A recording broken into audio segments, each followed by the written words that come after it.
Bienvenue dans la matrescence. Dans ce podcast, on part à l'aventure.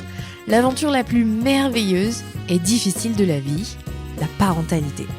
Laissez-vous embarquer au travers des épisodes qui explorent toutes les facettes, des plus complexes aux plus fun, du monde des parents.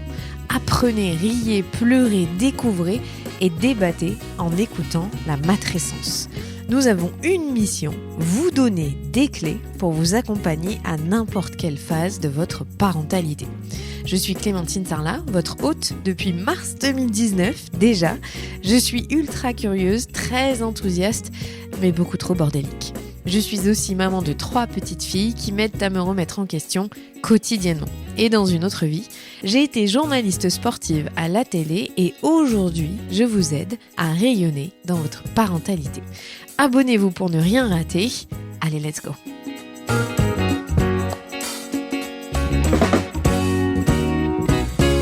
Aujourd'hui, on va parler d'un sujet massivement invisibilisé, les violences faites aux enfants.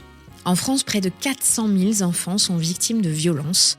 Un enfant meurt tous les 5 jours, tué par ses parents ou ses grands-parents. 18 enfants sont agressés sexuellement chaque heure. Et pourtant, le sujet reste majoritairement tabou en France.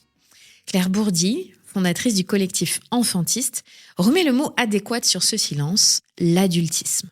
C'est un système de domination des adultes sur les enfants que 100% des enfants, vous avez bien entendu, traversent sous des formes plus ou moins visibles. Claire est activiste, autrice du livre Enfantisme, il est temps de respecter les enfants. Elle s'est engagée pour protéger les enfants et pour comprendre pourquoi notre société continue de les exposer à la violence. Dans cet épisode, on parle de l'iceberg des violences faites aux enfants, de violences ordinaires, répétées, banalisées, de justice défaillante, mais aussi d'espoir, d'action collective et de responsabilité partagée. Parce qu'un enfant est un être humain et qu'il n'appartient à personne. Je sais que cet épisode peut paraître un peu lourd, mais au fond, il est nécessaire et on a besoin de comprendre la réalité de notre société pour pouvoir agir, reprendre de l'espoir et donc changer le monde encore et toujours. Je vous souhaite une très bonne écoute. Salut Claire. Bonjour. Je suis ravie de te recevoir aujourd'hui. Encore plus ravie parce que je trouve que ce sujet il est tellement essentiel et pas encore assez médiatisé, même si tu le notes dans ton livre dont on va parler, Enfantisme, que ça commence à intéresser du monde. Mais moi, je me posais cette question, c'est comment est-ce que tu t'es intéressée à ce sujet du droit des enfants, de leur bien-être, de leur respect ? En fait, moi, je suis de base militante féministe parce que j'ai subi des violences conjugales et le féminisme m'a aidée à m'en sortir. Donc, je suis devenue militante. En vivant ces violences conjugales, j'ai dû protéger ma fille. Et là, je me suis aperçue d'une société et d'institutions qui n'étaient pas du tout à l'écoute des enfants et surtout qui ne les protégeaient pas. Et là, je me suis dit, c'est impossible que dans mon pays dans lequel je me sentais finalement en sécurité, il se passe ça, que je puisse pas protéger ma fille en fait de violences qu'elle subit et qu'elle dénonce. Et donc ça m'a paru inconcevable et j'ai cherché en France un endroit où je pourrais faire ce que je faisais dans le féminisme mais pour les droits des enfants et j'ai pas trouvé. Et du coup, je me suis dit, allez, vas-y, lance-toi Claire, fais un collectif d'activistes, mais pour les droits des enfants. Donc, à la même, moi, j'étais chez Nous Toutes, donc sur le modèle de Nous Toutes, mais pour les droits des enfants.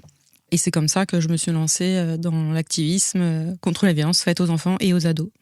C'est vrai qu'aujourd'hui, j'ai cette sensation moi, qu'on a énormément parlé du féminisme après MeToo notamment, et que petit à petit on est en train de se dire mais c'est un continuum de violence qui vient aussi se répercuter sur les enfants. Il y a une légère prise de conscience là qui émerge, qui n'était pas le cas quand même il y a plusieurs dizaines d'années en tout cas. Oui, c'était pas le cas avant et ça paraît quand même dingue que après le MeToo et encore aujourd'hui, on conscientise pas que les enfants vivent un système d'oppression par les adultes. On a encore du mal à intégrer cette domination-là qu'on appelle l'adultisme. Donc c'est un système d'oppression des adultes sur les enfants. Et ce système de domination, on a énormément de mal à l'expliquer, à ce que les personnes en prennent conscience, parce que c'est très très difficile pour un adulte de prendre ce recul-là, parce un enfant, c'est l'obéissance, il est inférieur à nous, il doit suivre ce qu'on dit, on doit l'éduquer. Parfois même, certaines personnes parlent de dressage. Et donc, on a du mal à avoir cette vision-là, en fait, d'un système de domination. Et pourtant, c'est le cas. Il y a beaucoup de recherches qui en parlent, surtout des recherches en dehors de la France. Parce qu'en France, on est très en retard sur les droits des enfants. Oui, j'abonde dans ce que tu dis. Le titre de ton livre, donc je le montre pour celles et ceux qui regardent sur YouTube. J'aime beaucoup la couleur d'ailleurs, le rouge. C'est Enfantisme, il est temps de respecter les enfants. Est-ce que tu peux nous expliquer pourquoi tu as choisi ce titre et qu'est-ce que ça veut dire pour toi ? En fait, l'idée du livre, c'était de parler d'enfantisme. Donc l'enfantisme, pour nous, c'est une manière de combattre les violences faites aux enfants. Mais bien au-delà, c'est un mouvement qui est politique et social et culturel et scientifique, qui va aller justement démonter cette domination, qui va aller chercher les raisons aussi de pourquoi on en est là au niveau des violences faites aux enfants, parce que les chiffres sont quand même énormes. On parle de 160 000 enfants victimes de violences sexuelles par an, 400 000 enfants co-victimes de violences conjugales en France. Un enfant meurt tous les 5 jours tué par ses propres parents ou ses beaux-parents. Donc les chiffres sont quand même phénoménales et ça, on ne l'explique pas. Généralement, on reste sur des faits. Voilà, ça existe et on ne va pas aller chercher la racine de ces violences-là. Ce qu'on a fait dans le féminisme. On a fait des liens, on a parlé de continuum des violences, on a parlé d'un système d'oppression, le sexisme, et on est toujours en train de faire des recherches. Mais sur les violences faites aux enfants, on n'a pas trop encore été faire des liens entre toutes les formes de violence aussi, parce qu'entre toutes les formes de violence faites aux enfants, il y a des liens. C'est pour ça d'ailleurs qu'on a développé l'iceberg des violences faites aux enfants. C'est ce que je cherchais tout à l'heure. Donc, sur la page, je voulais le montrer. Ah, je l'ai reperdu du coup en montrant. Vas-y, continue comme ça, je le montre. Ah, il est là, regardez. Je vous montre juste si vous regardez. Comme ça, tu peux en parler. En fait, je suis partie du modèle de l'iceberg des violences faites aux femmes. Et en fait, je me suis dit, mais en fait, c'est le même système pour les enfants. Et donc, on a travaillé notamment avec Daniel Delanoë, qui est spécialiste, chercheur et qui fait partie de l'Observatoire des violences éducatives ordinaires. Et donc, on a développé cet iceberg des violences faites aux enfants pour faire le lien entre toutes les formes de violence. Et parce qu'on vit dans une société où on parle quand même beaucoup plus de violences sexuelles faites aux enfants ou d'infanticide, parce que c'est quelque chose qui nous touche au plus profond de nous. Mais tous ces systèmes-là, ils fonctionnent parce que de base, on a une société qui discrimine les enfants. Et donc, voilà, c'est un peu comme le féminisme. Et c'est ça que dans l'enfantisme, on essaye déjà de faire des liens, mais aussi d'agir. Parce que quand justement, je parlais des chiffres, mais quand en France, il y a le MeToo inceste en 2021, que 18 enfants sont agressés sexuellement par heure en France, et que la dernière campagne présidentielle en 2022, rien, aucun débat, rien dans les programmes ne parle des violences faites aux enfants, et que derrière, quand on fait des manifestations contre les violences faites aux enfants, on était jusqu'à cette année 1000, cette année on était 10 000 partout en France. Donc, il commence à se passer quelque chose, et on voit même des candidats, notamment pour les pour les municipalités, qui commencent même à nous contacter au collectif enfantiste pour nous demander comment faire une ville enfantiste. Donc, il se passe quelque chose cette année. Mais en 2022, c'était pas le cas. Ouais. Ça me met les poils de me dire qu'enfin, il y a un petit peu des trucs. Mais oui, mais nous, moi, quand j'ai créé le collectif enfantiste en 2022, c'était justement parce que dans la campagne présidentielle, on ne parlait pas des violences faites aux enfants. Il n'y avait rien dans les programmes et il n'y avait aucun débat dessus. Et donc, l'objectif, c'était aux prochaines élections, donc là, qui arrivent en 2027, dans les programmes, en fait, les violences faites aux enfants, c'est un vrai sujet de société. Il faut que ce soit dans les programmes des politiques pour qu'on ait des politiques publiques à la hauteur de l'enjeu. Et donc pour ça, pour qu'il y ait ce changement-là de politique publique, il faut qu'il y ait une société derrière qui réclame des choses. Parce que si la société, elle va pas réclamer d'agir contre la violence faite aux enfants, le gouvernement, il va pas faire. Ni les élus, ni le gouvernement, c'est normal. Parce qu'en fait, nous, on est ceux qui votent. Donc le gouvernement, il suit la société qui vote. Donc, les plus de 18 ans. Et donc, pour moi, quand j'ai créé le collectif enfantiste, c'était essentiel d'aller mobiliser la société et d'agir contre ces violences, qu'on arrête en fait d'être dans le silence. Parce que si nous, en tant que citoyens, citoyennes lambda, on a l'impression qu'on peut rien faire, alors qu'en fait, on a plein de choses à faire. Et dans le collectif enfantiste, on le montre tous les jours qu'on peut agir et on le voit qu'il y a du changement. Donc, on peut agir. Et ça, c'est important de prendre sa responsabilité dans notre silence, qui fait partie du coup du déni des violences faites aux enfants, qui contribue au fait que ces violences perdurent. Et donc, on peut agir. Et c'est ça un peu le message de l'enfantisme aussi, c'est essayer de faire des liens avec tout le monde, de sensibiliser la société et de dire, allez, on va dans la rue, on parle à nos élus, on demande du changement et on se forme entre nous. On se forme sur les violences faites aux enfants, à comment détecter les violences, écouter la parole des enfants, et puis comment faire en sorte même qu'ils ne subissent pas de violence. Donc notre manière d'être avec les enfants, notre manière de créer du lien avec eux. Toi, tu montres que l'adultisme, dont tu as parlé tout à l'heure, ce système de domination sur les enfants, ça traverse tous les lieux que les enfants rencontrent, que ce soit la famille, l'école, la justice, la santé. Est-ce que tu pourrais nous dire, selon toi, aujourd'hui, le lieu où cette domination, en fait, elle fait le plus de dégâts sur les enfants? Forcément, le lieu qui fait le plus de dégâts, c'est la famille.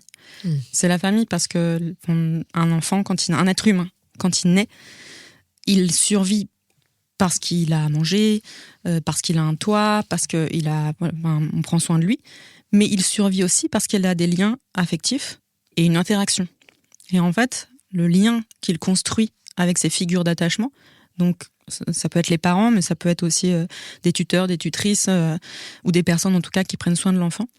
Et ce lien-là, il est essentiel à la survie de l'homme avec un grand H.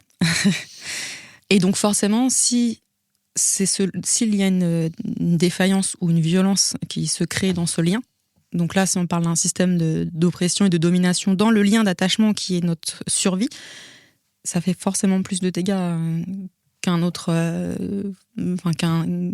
dans les institutions, par exemple, où on a moins de liens avec les personnes qui nous dominent, même si ça fait tout aussi beaucoup de dégâts. Mais c'est pas pareil. C'est pour ça, d'ailleurs, que quand on parle d'inceste, on parle d'inceste comme un crime contre l'humanité, parce que là, c'est vraiment une violence inouïe dans la chair et dans tout ce qui fait la survie de l'être humain. Parce que justement, c'est dans le foyer, que c'est les personnes de confiance et que c'est dans le lien le plus cher, le plus précieux, oui, qui est brisé. Mais c'est des personnes qu'on aime, en qui effectivement on a confiance. Et après, au-delà de ça, alors moi, je suis pas experte scientifique dans les neurosciences, je suis pas neuroscientifique, mais le lien d'attachement, c'est un des liens les plus importants. C'est pour ça que quand je parle de survie de l'être humain, c'est notre survie, ce lien-là. Et dans cette survie, en même temps, il peut y avoir la mort. Donc, c'est-à-dire les violences sexuelles ou les violences physiques ou même des violences psychologiques. C'est très difficile, en fait, après, de se reconstruire après avoir subi des violences comme ça. Qu'on soit enfant ou adulte, c'est quelque chose qui nous poursuit toute la vie. C'est normal parce que c'est vraiment ce qui fait qu'on est en vie et en même temps, ce qui fait qu'on meurt à petit feu quand on vit de l'inceste. C'est terrible. Tu le dis, donc, et dans ton livre est là que la famille, c'est le lieu de convergence de quasiment toutes les violences, en tout cas ce qui est la répétition au quotidien pour un enfant. Pourquoi, en revanche, cette réalité, ça reste un peu un impensé social, c'est-à-dire ou sociétal même, parce qu'on ferme les yeux un peu sur ces violences-là. Oui, mais en fait, à l'époque, c'était les femmes qui faisaient partie de la sphère du privé de la famille. On n'allait pas... les femmes étaient violentées, c'était accepté parce que ça faisait partie de cette famille, de cette bulle un peu fermée que personne n'a à aller dedans. Et les femmes ont réussi à réclamer des droits et ont réussi à obtenir plus de liberté, bien qu'il y ait encore du travail à faire évidemment. Mais les enfants, ça n'a pas été le cas. Eux, ils font toujours partie de cette sphère du privé dans laquelle les femmes étaient. Et donc, leurs droits ne sont pas respectés, même ne sont pas considérés parfois. Ils sont plutôt vus comme des objets de possession. C'est-à-dire qu'ils appartiennent à la famille, aux parents. On touche pas à nos enfants. Souvent, on entend ça comme phrase. Touchez pas à nos enfants, laissez nos enfants tranquilles. Même dans le féminisme, par exemple, là, je suis en train de préparer un sujet sur éduquer vos fils ou éduquons nos fils. C'est vraiment on est toujours dans la possession, en fait, d'un enfant qui appartient à des parents. Et un enfant, c'est un être humain comme un autre et il appartient à personne, en fait. Et donc, cette possession, déjà, elle fait vraiment penser aux femmes qui appartenaient aux hommes à l'époque. Donc on est encore dans ce fonctionnement-là, d'avoir des enfants qui font partie de la sphère du privé. Et donc, mais le problème, c'est que les enfants, ils ont tellement pas de droits que s'ils réclamaient des droits, les adultes leur riraient au nez. Et d'ailleurs, quand des jeunes personnes, donc je pense aux adolescentes des adolescentes et des adolescents revendiquent des droits, ils sont très vite moqué, mais même pire, il y a de la répression. Beaucoup, on le voit à la télé. Quand on a déjà vu des lycéennes et des lycéens à genoux, au sol, avec la police. Ah oui. Voilà. Ah, cette image, elle est terrible, je trouve. Les mains derrière dans le dos, à genoux, la tête par terre. C'était d'une violence à juste voir. J'imagine même pas à vivre. Mais la répression est beaucoup plus forte sur les populations qui sont vulnérabilisées, dont les jeunes personnes. Donc les enfants, revendiquer leurs droits, c'est très compliqué, on leur donne pas cet espace-là. Et puis les jeunes enfants ne peuvent pas le faire, ils n'ont pas la capacité de le faire. Et donc si les adultes ne le font pas, mais ils vont rester dans cette sphère du privé très très longtemps. Donc il faut que les adultes prennent avancent en fait, fassent un pas pour aller revendiquer le respect des enfants. Et après, ça amène aussi à se dire parce que souvent les adultes parlent des enfants comme si c'était une partie de la population à part. Il y a les adultes, il y a les enfants, on n'est pas du même monde. Or, tous les adultes ont été des enfants. Et ça, moi, ça me questionne beaucoup quand j'entends parler, quand un adulte dans des conférences parle des enfants. Je me dis, mais c'est dingue parce que, en fait, si on est adulte, c'est parce qu'on a été enfant. Donc, c'est ce que je dis dans mon livre, en fait. Dans la préface, tu dis ça. Oui. Ouais. J'ai été un enfant, donc je suis. Je ne serais pas là si je n'avais pas été un enfant. Donc, et mon enfant intérieur, donc l'enfant que j'ai été, il fait toujours partie de moi aujourd'hui en tant qu'adulte. Il fait mes émotions, mes peurs, mes joies, mes traumas. Je travaille énormément. Ouais, les colères, la gestion des émotions, c'est très compliqué. Et donc, en tant qu'adulte, il faut apprendre à comprendre cet enfant qu'on a été pour essayer de mieux vivre. Parce que parfois, l'enfance, elle nous a laissé des marques et que c'est difficile de vivre avec ça. Donc, il y a beaucoup d'adultes aussi qui essayent de se déconstruire, de guérir pour avoir une meilleure vie. Donc, l'enfance, elle est toujours là. On n'est pas des adultes sans être des enfants, au final. Donc, je pense que ce pas-là d'agir, il est très important en tant qu'adulte aussi de le faire parce que ça nous concerne aussi. En vrai, dans l'enfantisme, ça concerne... Parce que c'est un système d'oppression qui est quand même particulier. Ça concerne 100% des êtres humains, parce que tous les êtres humains ont été des enfants, donc tous les êtres humains ont subi de l'adultisme un jour dans leur vie. Peut-être pas forcément leurs parents, mais ça peut être une maîtresse, quelqu'un dans la rue, un prêtre, n'importe qui, n'importe quel adulte. Forcément, on a tous vécu de l'adultisme. Et on passe tous de la position de dominé à dominant. Et donc, c'est quand même une oppression qui est particulière parce qu'aucune autre oppression n'est comme ça. Donc, elle se pense différemment et c'est vrai qu'il faut prendre du recul et puis après faire ce pas-là en avant de faire les choses pour les enfants qu'on a été aussi, parce que c'est une certaine justice, pour les enfants d'aujourd'hui, pour les protéger, et puis pour les enfants de demain, qu'ils ne vivent pas ce que nous, on a vécu ou ce que les enfants d'aujourd'hui vivent, qu'on soit dans une société qui protège les enfants, mais qui les protège tout en leur permettant d'être libres. Et tu vois, ce qui est paradoxal, c'est que quand on lit le début de ton livre, là, où tu énumères un petit peu quelques situations qui nous retournent le ventre, à tous et à toutes, on ne tolère pas, en fait, quand des enfants sont maltraités tout de suite. C'est scandaleux, quelle mère indigne, ce genre de choses. Et en même temps, on ne veut pas les protéger. Enfin, tu vois, il y a un truc dans notre chair, parce que ça nous retourne le ventre. Juste de lire ce que t'écrivais, j'avais, comme toi, cette sensation-là d'avoir envie de vomir et de me dire c'est pas possible. Et en même temps, qu'est-ce qu'on fait pour eux ? Pas grand-chose. Comment t'expliques ce paradoxe on est des grands défenseurs des enfants, mais on va rien faire?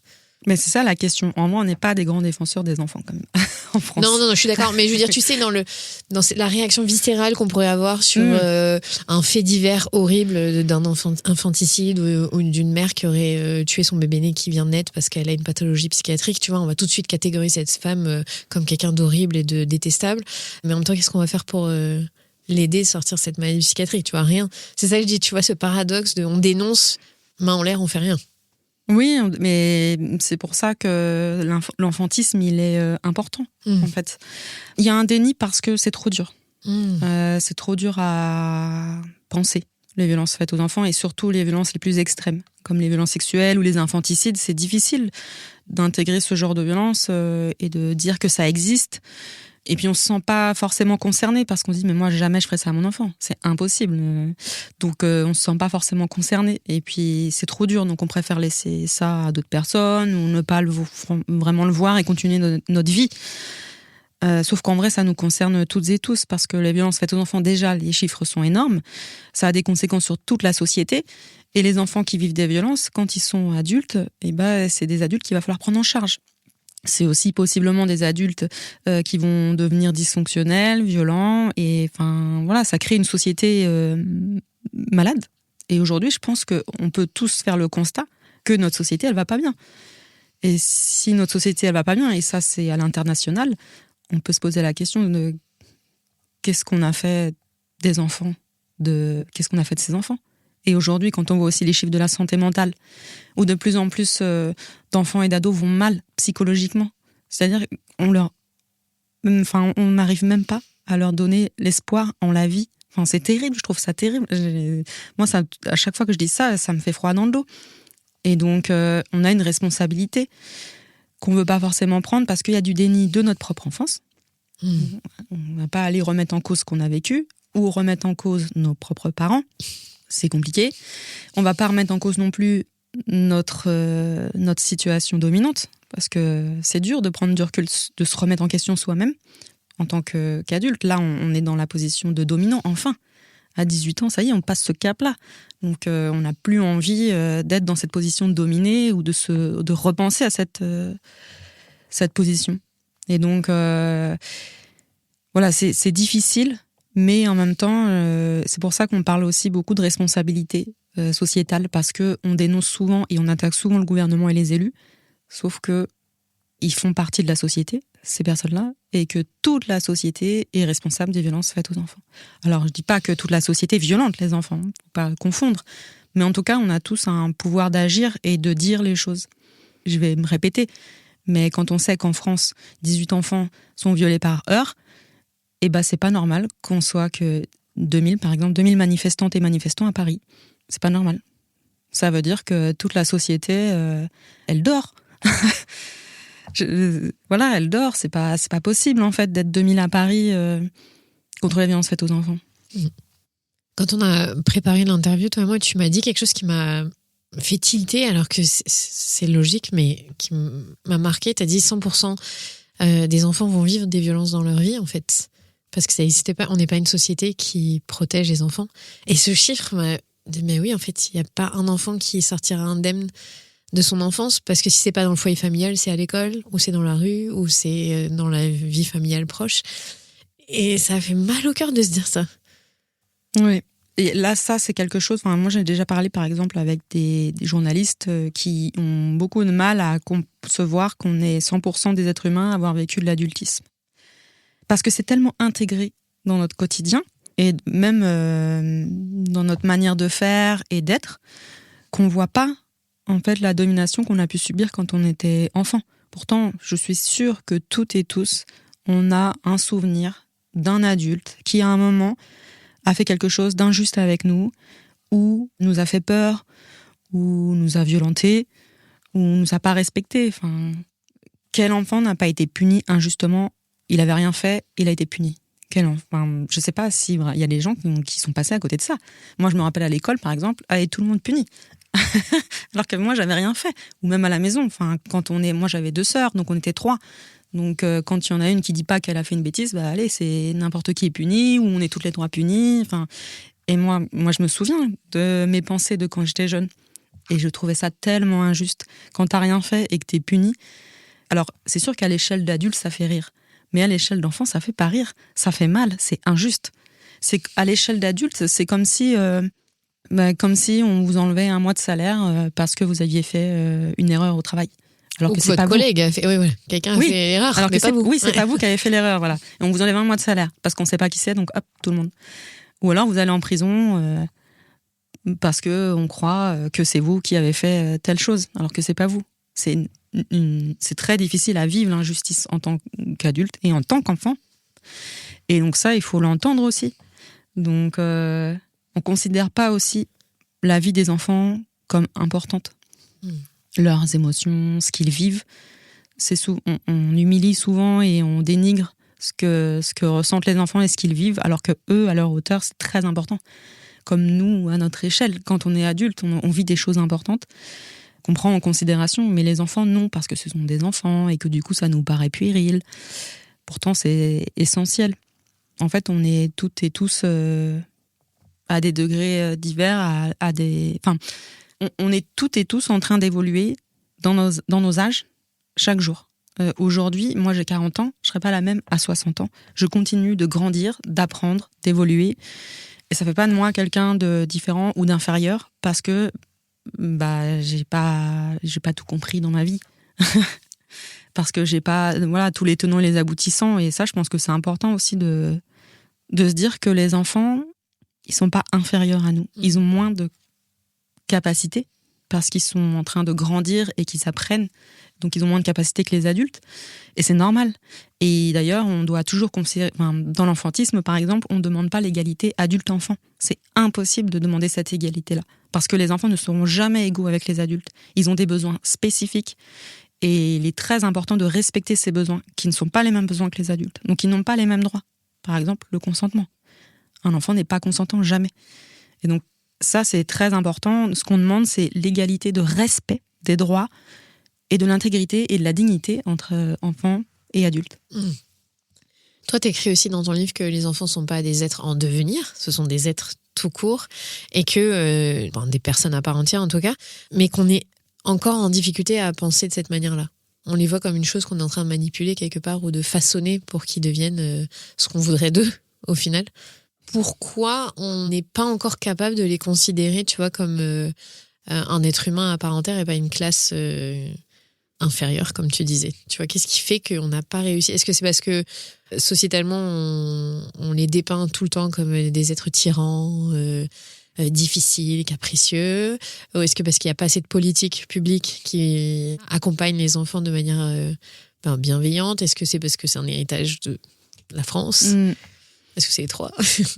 Il y a un mélange. Après, c'est sûr que j'ai fait une partie aussi historique dans mon livre où la manière dont on considère les enfants aujourd'hui, elle date pas d'aujourd'hui en fait. C'est-à-dire qu'on a un héritage qui est extrêmement violent, où toute l'éducation avant des enfants était la violence, passait par la violence, notamment la violence physique.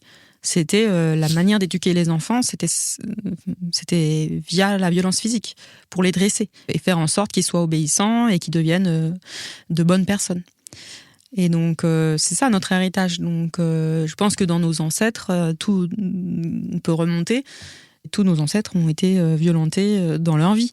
Et donc, ça crée aussi des dégâts. Et en plus, ça se transmet de génération en génération. On a un petit fardeau derrière nous. Il est lourd, notre bagage. Oui. Bah oui. Mais justement, l'enfantisme, il est fait justement pour délaisser ce bagage et aussi espérer une société qui soit meilleure, plus égalitaire et plus respectueuse des droits humains, de chaque être humain. Et donc, faut forcément que ça passe par les enfants. Parce que quand on parle de droits humains, des fois, on ne pense pas trop aux enfants. Donc, il y a cette historique. Et il y a aussi le fait que, en fait, les enfants, on ne les comprend pas vraiment en tant qu'adultes. Par exemple, il y a des cours à l'accouchement, avant d'accoucher, pour savoir comment accoucher, comment allaiter, etc. Mais on n'a pas de cours à la parentalité. C'est-à-dire comment fonctionne un enfant, comment il évolue, comment l'enfant vit des phases de développement cérébral, plus tard dans l'adolescence aussi des phases de développement hormonal. Tout ça, on les connaît quasi pas en tant qu'adulte. Même un adulte qui n'a pas d'enfant devrait savoir comment fonctionne un enfant. Pourquoi à 2 ans il réagit comme ça ? Est-ce que c'est parce qu'il te cherche ou est-ce que c'est parce que son cerveau fonctionne comme ça et lui, il va pas comprendre la même chose que toi. Donc sa réaction, elle est normale. Il faut juste qu'elle soit accompagnée à hauteur d'enfant. Et donc ça, c'est difficile parce que la plupart des adultes ne comprennent pas les enfants. Ils savent pas comment ils se développent, ils connaissent pas leur phase. Et donc eux, ils ont leur regard d'adulte et ils se disent, un enfant qui te crie dessus, t'as l'impression d'avoir un adulte en face et t'as envie, de lui en mettre une, pour certains, et t'as envie de, en fait, te défendre en tant qu'adulte, parce que tu te dis, là, il est en train de me chercher, il est en train de m'attaquer. Mais pas du tout, parce qu'un enfant, il n'a pas cette pensée-là. Il n'a pas la pensée d'un adulte. Et donc, en fait, il crie peut-être parce que là, il déborde dans ses émotions et qu'il n'arrive plus à les gérer. Et donc, toi, normalement, en tant qu'adulte, tu dois accompagner l'enfant à gérer ses émotions. Mais en vrai, comme la plupart des adultes ne savent pas gérer leurs émotions, parce qu'on ne leur a pas appris enfant, et ben, il y a cette séparation, en fait, où l'adulte ne comprend pas les enfants. Et si les adultes comprennent pas les enfants, c'est difficile pour un enfant de comprendre les adultes. Parce que, moi, je me souviens aussi de mon enfance et pour avoir aussi discuté avec des enfants, Mais on se dit, c'est pas possible que les adultes, ils sont à l'ouest, ils sont à côté de la plaque. Mais vraiment, les enfants se disent ça. Enfin, moi, quand j'étais jeune, c'est ce que je me disais. Mais je me disais, mais ils comprennent rien. Ils sont aigris, tristes, injustes. Et... stressés, tout le temps en colère. C'est vrai, hein.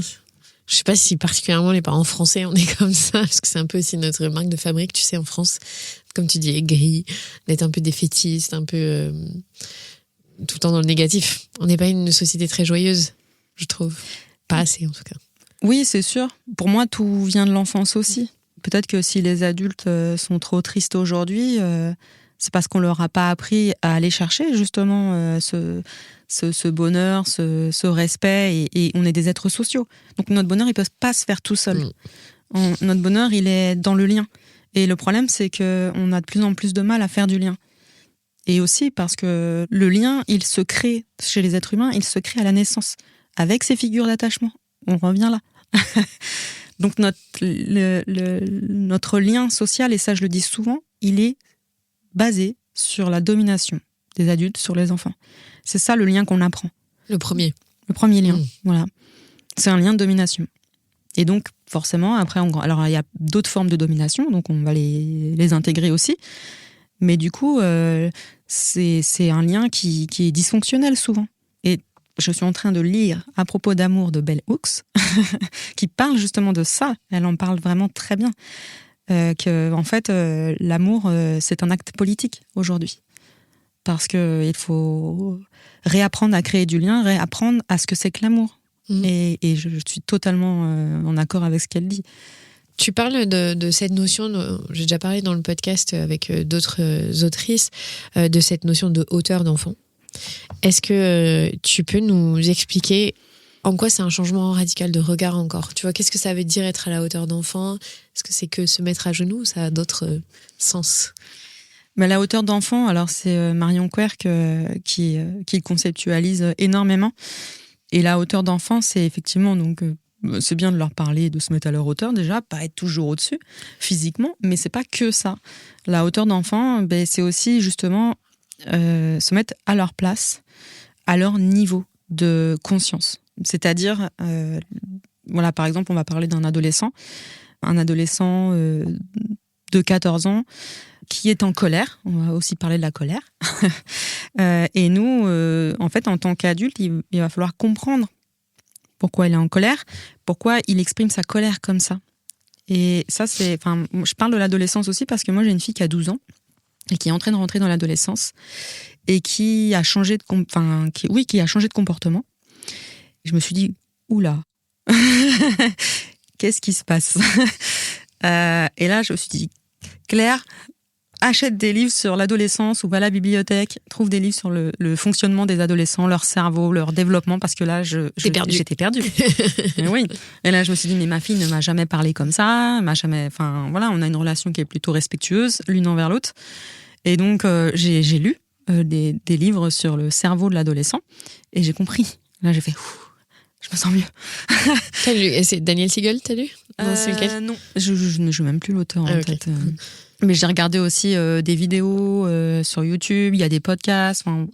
Il y a moins de matière que l'enfance au niveau de l'adolescence, mais il y a quand même des bonnes ressources. Alors malheureusement, je les ai pas en tête là, mais il y a quand même des bonnes ressources sur l'adolescence. Mais du coup, j'ai compris que en fait, quand ma fille s'énerve, c'est pas que elle ne me respecte pas ou encore une fois qu'elle m'attaque. Ou ça y est, qu'elle devient mal éduquée, ou je sais pas, d'autres stéréotypes qu'on peut avoir instinctivement.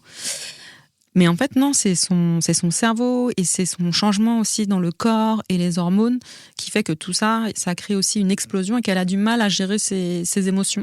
Comme quand elle était petite, en fait, on parle de période sensible, les 1000 premiers jours et l'adolescence. Parce que l'adolescence, c'est une période extrêmement compliquée pour eux, où il y a vraiment un développement corporel et cérébral qui est très important.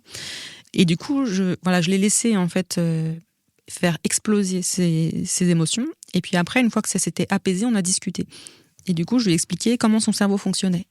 Et du coup, elle m'a dit, ça m'a étonnée parce que je ne m'attendais pas à ça, elle m'a dit, ah, c'est comme ça, c'est pour ça que je fais ça. Elle dit, parce que je ne comprenais pas. Et en fait, quelque part, elle s'en voulait de réagir comme ça en plus. Parce qu'elle-même, elle ne comprenait pas. Oui. Et donc, le fait de lui expliquer ce que moi j'avais appris, ça lui a, en plus, du coup, elle gère mieux aujourd'hui parce qu'elle comprend et elle accepte aussi d'avoir parfois des réactions un peu explosives. Et ça va mieux, du coup. Donc, et c'est ça la hauteur. Alors là, on est dans une hauteur d'ado, parce que la hauteur d'enfant, elle n'est pas unique. C'est-à-dire qu'il y a différents stades. Il y en a beaucoup des petits stades Oui. différents. Oui, mais donc à chaque fois, il faut s'adapter, évoluer. Mais la parentalité, au-delà de la parentalité, même quand on a des enfants autour de nous, c'est pas naturel, c'est quelque chose qu'on doit s'adapter tout le temps, on doit passer du temps avec l'enfant. On doit créer du lien. Le lien, il se crée pas comme ça. C'est pas parce que on a mis au monde un enfant que le lien, il est créé. C'est quelque chose qu'on doit prendre soin tout le temps, s'adapter, évoluer. Et puis, on a chacun nos caractères. Donc, c'est ça. Entre adultes, en fait, on parle souvent, par exemple, du couple, où il faut s'adapter aussi en fonction du caractère de chacun. On fait des concessions. Mais les enfants, non, parce qu'ils sont... On se dit pas qu'il faut faire des concessions en tant qu'adulte. Non, parce que c'est des enfants, donc c'est eux qui suivent. Mais en vrai, si. L'enfant est un être humain, et donc, entre êtres humains, on s'adapte. Et donc, c'est ça, la hauteur d'enfant et d'ado. C'est comprendre la personne dans son développement et s'accompagner avec ça. Parce que je dis s'accompagner parce qu'en fait, les enfants accompagnent les adultes aussi dans cette... Nous éduquent dans ce lien. Aussi. Mais oui. Dans l'autre sens. Ah mais oui, mais... Moi, j'ai tellement appris depuis que je suis mère. Bah oui. Je suis une autre personne. On est d'accord. Et c'est gratifiant quelque part. Et même de leur dire, grâce à toi, j'ai appris ça, c'est toi qui m'as fait découvrir ça, je me serais pas imaginé réagir comme ça avant. Ça a changé ma vie d'avoir des enfants. En mieux. Bah oui, moi aussi. Oui. C'est dur, mais en mieux, en vrai. Mais même pour avoir vécu des violences conjugales, ma fille était très jeune. Elle avait 4 ans, 5 ans, et elle voyait des choses que moi, je ne voyais pas. Donc, quand on pense que les enfants ne comprennent pas, en vrai, les enfants comprennent très bien. Au contraire, parce qu'ils n'ont pas tous les stéréotypes qu'on a pu... engranger. Voilà. Ils n'ont pas de filtre, en fait. Du coup, ils ressentent les choses très naturellement. Ils ne se posent pas de questions, en fait. Moi, j'ai remarqué, quand les enfants ne se sentent pas bien avec les adultes, ils le disent. Non, moi, j'ai pas envie de faire de bisous, par exemple. Et des fois, ils n'ont pas envie de faire de bisous pour dire bonjour à certains adultes parce qu'ils se sentent pas en confiance avec cet adulte. Et ça doit être aussi écouté et respecté parce que c'est très important, justement, dans la compréhension du lien. Et donc, ils ressentent très bien les choses et ça, leur sensibilité, elle est très importante et c'est bien de raccrocher les adultes à cette sensibilité. S'il y a une violence qui est... la plus prégnante et la plus forte envers les enfants, est-ce que tu penses que c'est celle des violences sexuelles parce qu'elles sont tabous dans le sens où on empêche les enfants de parler autour de ça, ou est-ce que ce serait plus les violences ordinaires? Les violences, en fait, toutes les formes de violence peuvent être destructrices. En vrai, même les violences éducatives ordinaires au quotidien, elles sont aussi destructrices. Mais les violences sexuelles, et notamment l'inceste, qu'on a parlé, c'est quand même des violences qui sont spécifiques. Parce qu'elle touche vraiment au corporel, à la survie, au lien d'attachement. Et c'est une intrusion dans l'intégrité de la personne qui est totalement destructrice. Donc ce sont des violences spécifiques et c'est pour ça d'ailleurs que ça nous touche énormément quand on entend des affaires de violences sexuelles, même en tant qu'adulte. Si on se raccroche à nos ressentis, on sent tout de suite que c'est quelque chose qui est vraiment pas normal et qui nous touche au plus profond de notre cœur, quoi. Et donc les violences sexuelles, c'est une atteinte à l'enfance. On parle de crimes contre l'enfance aussi. Le pire, en fait, je trouve, en France, c'est que même si on sait que énormément d'enfants sont victimes de violences sexuelles, 92% des enfants qui dénoncent ces violences sexuelles ne seront pas protégés. 92%.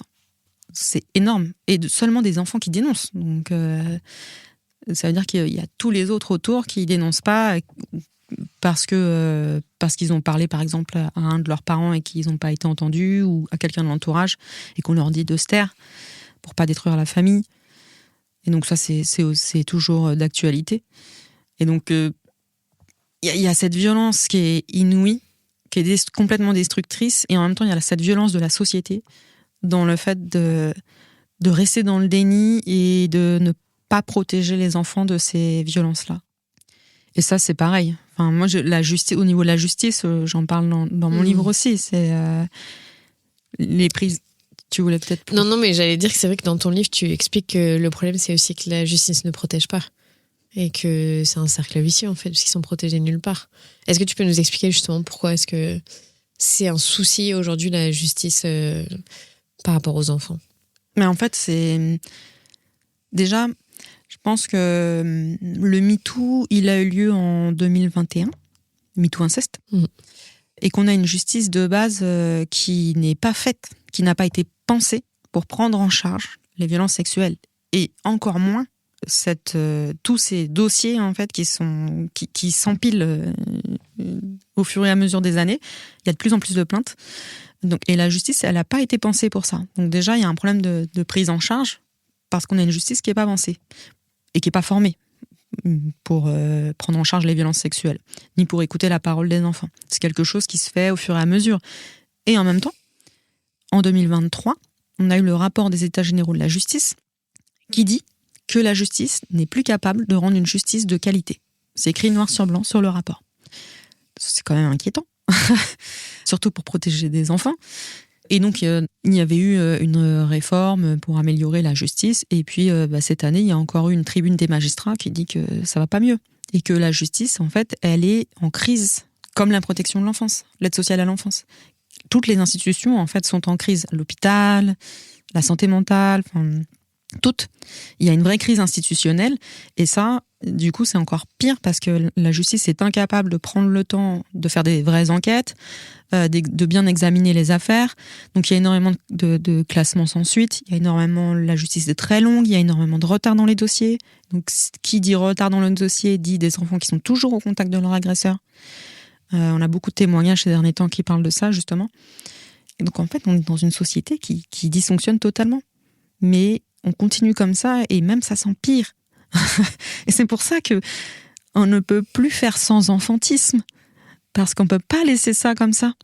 Je veux dire qu'aujourd'hui, il y a beaucoup de témoignages dans l'actualité qui parlent par exemple, d'enfants qui ont dénoncé de l'inceste, avec de paternels notamment, avec des mères qui essayent de les protéger et qui, au final, ça se retourne contre l'enfant et la mère. Et donc, c'est la mère qui est accusée d'être manipulatrice et l'enfant, lui, il est toujours au contact de son agresseur, voire parfois, il va vivre chez son agresseur parce qu'on ne le croit pas.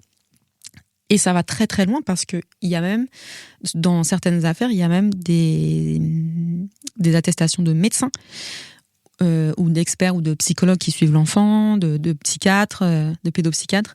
Et il y a des symptômes, en fait. L'enfant a des symptômes des violences, des stigmates des violences. Et même avec ça, ils ne sont pas crus. Ils ne sont pas considérés comme victimes.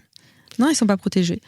Et ça, c'est une réalité parce qu'on a tendance à ne pas y croire. Moi, je pense que je n'aurais pas cru si je n'avais pas vécu la justice pour protéger ma fille. Je n'aurais jamais cru ça. C'est impossible à croire. Et pourtant, c'est vraiment la réalité. Et j'ai vu des dossiers et j'ai lu des affaires et j'ai été dans des audiences et j'ai été sidérée. Et donc, je pense qu'il faut des vrais moyens. Mais aujourd'hui, c'est compliqué parce que là, les moyens, on est en train de les mettre dans la défense. Oui. Mais 2026 ne s'annonce pas comme l'année de la protection de l'enfance, mais plutôt de la protection des frontières. Oui, et puis en plus du coup, les enfants, alors en tout cas les ados, deviennent un moyen aussi de défendre la France. Voilà. Donc, on va pas les protéger, on va continuer de pas les protéger parce qu'il y aura pas de moyens et qu'on va mettre les moyens dans la défense. Et puis les enfants qui seront dits délinquants ou en grande précarité, ou des enfants qui vont pas bien, ou ceux qui sortent de l'aide sociale à l'enfance à 18 ans, on va les mettre au service militaire parce qu'ils gagneront un peu d'argent tous les mois et puis qu'ils auront un toit et puis on va les faire aller à la guerre, quoi. Et c'est ça que serviront nos enfants. Et puis on nous a déjà préparés à ça, puisque les discours maintenant, c'est il faut se préparer aussi à perdre nos enfants. C'est ce qu'on nous a dit au niveau du gouvernement. Et donc c'est là où on voit une société adultiste qui va de plus en plus loin. C'est-à-dire que là, on est dans la chair à canon.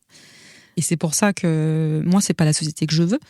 Ma fille non plus. Je crois qu'on est beaucoup à ne pas vouloir de ça, à ne pas vouloir de la guerre, à ne pas vouloir de souffrance, de personnes détruites, d'infanticide, d'inceste. Enfin, tout ça, c'est pas possible. Et donc, il faut agir. Et donc voilà, j'allais dire, parce qu'on a fait un état des lieux qui est assez dur, mais c'est la réalité. Mais pour basculer d'un côté où on a du pouvoir et on peut agir, qu'est-ce que tu proposes avec le collectif ? Qu'est-ce qu'on peut commencer à faire en tant que parents ou professionnels si on nous écoute là ? La première chose qu'on peut faire déjà, c'est essayer de comprendre les enfants, de prendre du recul. Je parle aussi beaucoup d'enfants intérieurs dans mon livre, donc c'est de prendre du recul sur sa propre enfance. Parce que pour protéger les enfants, là, il va falloir aussi, si on veut comprendre les enfants, il faut aussi se comprendre soi-même.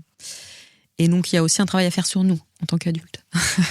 On parle beaucoup d'éducation des enfants, mais les adultes aussi ont besoin d'être éduqués, déconstruits. Il y a déjà, je pense, un travail individuel, ça peut commencer par là, à réfléchir déjà, à se remettre en question et à repenser l'enfance.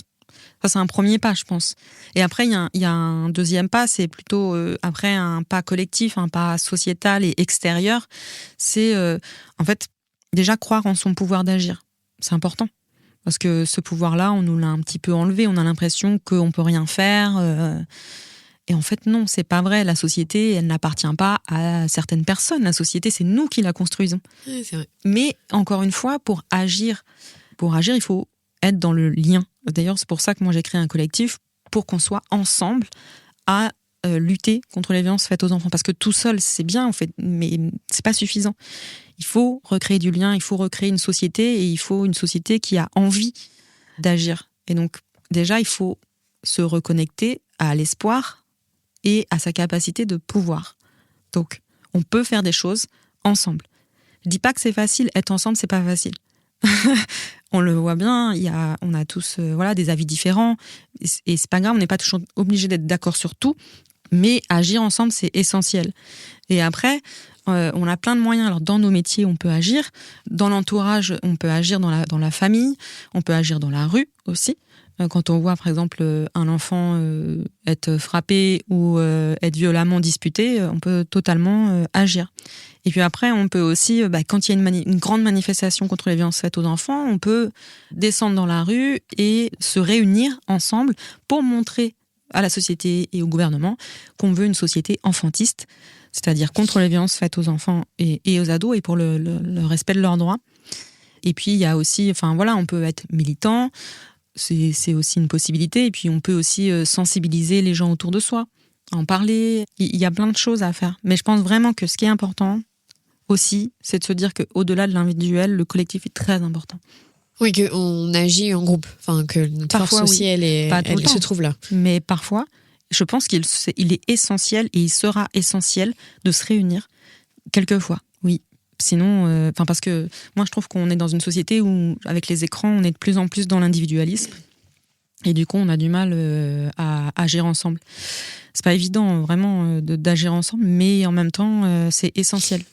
C'est pour ça que j'insiste là-dessus, parce que pour moi, tout est dans le lien.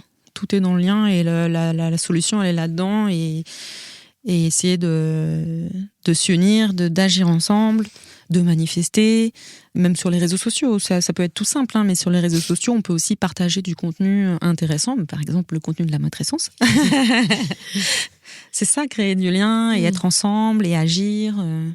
Et est-ce que tu as la sensation aussi qu'il y a de l'espoir à trouver dans les nouvelles générations qui s'engagent, qui veulent participer et casser un peu cette pyramide très verticale entre je décide en tant qu'adulte et tu fais. Et du coup, ça bouscule, puisque du coup, on les considère comme une génération impolie qui veut pas travailler, qui est feignante, tout ça. Mais ça te donne de l'espoir de voir ces jeunes qui émergent ? Les jeunes, ils sont géniaux. Vraiment. Moi, je travaille dans une université, donc je suis au contact des jeunes personnes, et elles sont hyper engagées, hyper conscientes des discriminations. Elles s'intéressent à l'écologie, elles s'intéressent vraiment à toutes les formes de discrimination, et elles ont, justement, elles sont encore dans... Les jeunes personnes, elles sont encore dans cette capacité d'agir. Elles veulent agir parce qu'elles sont encore dans l'espoir de changer la société. Elles y croient, elles veulent des choses, et elles vont le chercher. Ce que les plus âgés parfois perdent. Et c'est pour ça qu'on n'agit plus forcément. Et donc moi, j'adore les jeunes personnes. En plus, elles ont plein d'idées. Ils sont créatifs. Ils ont l'énergie, ils sont jeunes. Aussi, c'est sûr. Moi, ça me redonne de l'espoir parce que la jeunesse, elle est vraiment consciente de plein de choses et qu'elle est beaucoup plus engagée. Et après, il y a de nombreux stéréotypes sur cette jeunesse-là, mais je te dirais que nous aussi, quand on était jeunes, on nous disait la même chose. Et puis, il y a 50 ans aussi. Et puis, il y a 100 ans aussi. On a toujours le même discours sur la jeunesse depuis des centaines et des centaines d'années. J'avais vu aussi que, par exemple, il y avait le même discours, c'est-à-dire que quand on a arrêté le fouet sur les enfants, on a dit, oh là là, on devient trop laxiste. Un peu comme aujourd'hui, où on nous dit qu'on est trop laxiste. Alors, c'est pas la même chose, mais à chaque génération, il y a toujours eu ce frein, le même discours d'enfants trop choyés, et que ça va devenir vraiment n'importe quoi, que la société va de plus en plus mal. Bon, alors qu'en fait, aujourd'hui, on voit bien que de toute manière, ça ne fonctionne pas. Et pourtant, notre génération, elle n'a pas forcément été éduquée avec l'éducation d'aujourd'hui. Où il y avait beaucoup moins d'attention, justement, sur les enfants. On n'avait pas cette notion, on n'avait pas les neurosciences. Par exemple, moi, je vais donner un exemple. En 1970, on a commencé à anesthésier les bébés pendant les opérations chirurgicales parce qu'on a compris qu'ils ressentaient la douleur. En 1970. Donc c'était il n'y a pas si longtemps que ça. Moi, ma mère est née en 50. Voilà, elle n'a pas été opérée, mais elle aurait été opérée, elle n'aurait pas eu d'anesthésie. Donc c'est pour dire, on a énormément évolué ces dernières décennies, mais on vient de loin. On vient de très loin. Et puis, encore une fois, là, on parle d'anesthésie générale, mais quand on parle de violence sexuelle et que les symptômes et les stigmates des violences ne sont pas pris en compte, voilà, on en est là. Donc, il y a encore un gros boulot.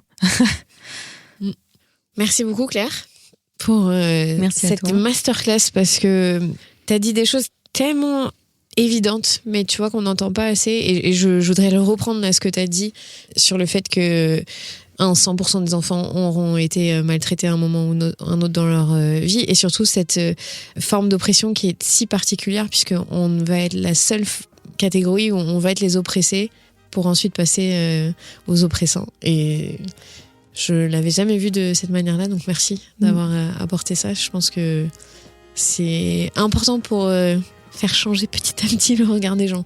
Vraiment. Merci beaucoup. Merci à toi. Merci beaucoup. Vous venez d'écouter un nouvel épisode de La Matrescence. Merci infiniment pour votre soutien. Si vous voulez découvrir de nouvelles pépites, n'hésitez pas à aller sur le site www.lamatrescence.fr. Vous pouvez également vous abonner à la newsletter qui sort tous les vendredis. Rendez-vous également sur le site pour pouvoir vous inscrire. Ensuite, vous devez vous abonner sur votre plateforme d'écoute pour pouvoir recevoir les notifications. C'est ce qui fait grandir ce podcast. Merci infiniment et continuez de partager ce savoir autour de vous. Je sais que c'est comme ça que beaucoup des auditrices et des auditeurs ont découvert ce podcast. Alors un grand merci. Prenez soin de vous. À la semaine prochaine.